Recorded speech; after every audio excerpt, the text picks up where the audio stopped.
এই রোদে ধানের কাজও করছি, আবার গাছ থেকে এভাবে টুকে কাঁঠালও পেড়ে আনছি। করেছেন কখনো ধানের কাজ?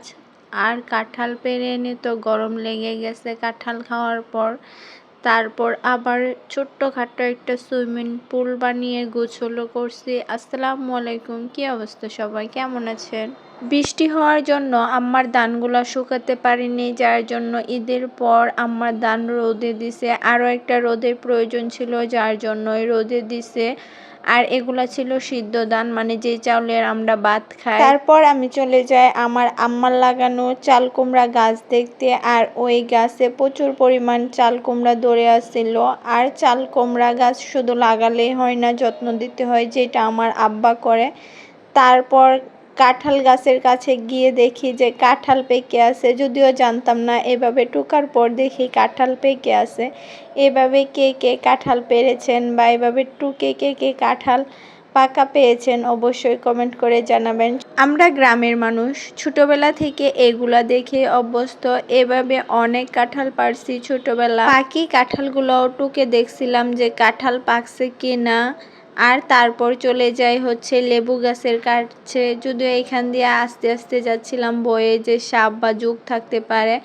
আমার এই লেবু গাছে বিশ্বাস করেন এত পরিমাণ লেবু ধরে, কিন্তু ঝোপঝাড়ের জন্য দেখা যাচ্ছে না। আর পুরোটা সাইডই পড়ে আছে বিলের কাছে, নিচে কিন্তু আমাদের বিল। আর উপরে এই যে লেবু, আমি এখান থেকে একটা লেবু তুলে নিচ্ছি, যেটা দিয়ে কিনা এই গরমে শরবত বানিয়ে খাইছে। আর এই ভিডিওটা ঈদের একদিন পরের। আর এই তো এখানে কাঁঠালটাও নিয়ে আসছি। আর নিয়ে আসার পর কাঁঠাল খেয়ে তো প্রচণ্ড গরম লাগছে। মা এভাবে কাঁঠাল ভেঙে দিচ্ছে আর খাচ্ছি, এই শান্তি এক অন্যরকম অনুভূতি। মায়ের পাশে বসে খাওয়ার অনুভূতি বা শান্তি অন্যরকম, যে শান্তি কোনো টাকা দিয়ে কিনে আনা সম্ভব না। আর এই তো এখন চলে যাচ্ছি, এটা হচ্ছে আমাদের বাড়ির পেছনের সাইডে আমাদের মোটর। আর ওই মোটরের ঘরে যাচ্ছি, যেটা কিনা এখন হাঁসের গোসল করার জন্য ব্যবহার করা হয়। আব্বা এভাবে এটা প্রতিদিন পরিষ্কার করে তারপর পানি জমা করে দেয়। আর এগুলো হচ্ছে আমার আব্বার পালিত হাঁস। আগেই বলিনি, আমার আব্বা কিন্তু অনেক হাঁস, মুরগি, গরু, ছাগল পালে, যার জন্য হচ্ছে এভাবে আব্বা হচ্ছে পানি দিয়ে রাখে সারাদিন। আর এখানে হাঁসে গোসল করে। এটা এখন আমি আর আমার ছোট বোন পরিষ্কার করে নিচ্ছি, যেটাতে হচ্ছে আমি এখন গোসল করব। এই গরমে এভাবে সুইমিং পুল বানিয়ে গোসল করার ইচ্ছা অনেক আগে থেকে ছিল, কিন্তু সম্ভব হয়ে ওঠেনি। আর এখানে কিছু ফুলও দিয়ে নিচ্ছিলাম যেন দেখতে সুন্দর লাগে। আমার এতদিনের ইচ্ছা তো পূরণ হলো।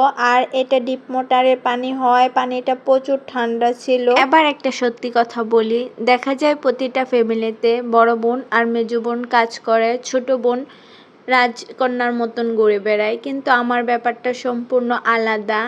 আমার বড় বোন আর ছোট বোন কাজ করে, আর আমি মেজো বোন হয়ে জমিদারের মতো ঘুরে বেড়াই। আমি কোনো কাজই করি না। ওরা কাজ করে বলতে আম্মাকে রান্নার কাজে হেল্প করে, আর আমি রান্নার কাজে কখনোই যাই না। আমি শুধু রুমগুলাই গুছাই, অন্য কাজ না পারলেও রুমগুলো পরিষ্কার করতে কিন্তু আমি ভালোই পারি।